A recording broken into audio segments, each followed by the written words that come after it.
I think the reason din bakit ganun tayo minsan sa mga parents natin na hindi natin akala natin, especially yung mga parents na nasa ibang bansa. Tapos ang pinapadala nila pera, ang pinapadala nila suporta. Like for example, diba? Ako,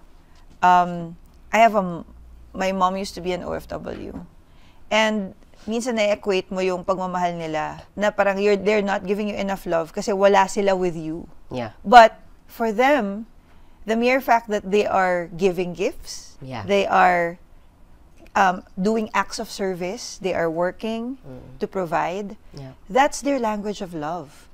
Pero tayo, dahil wala yung presence at ang language natin is quality time, hindi natin nakikita yung mga bagay na yun. And maybe if bata pa lang tayo, tinuro na sa atin yung love languages, mas magkakaroon tayo ng appreciation sa mga paraan kung paano pinapakita sa atin ng mga magulang natin yung pagmamahal nila. Sa bahay namin, we don't talk about,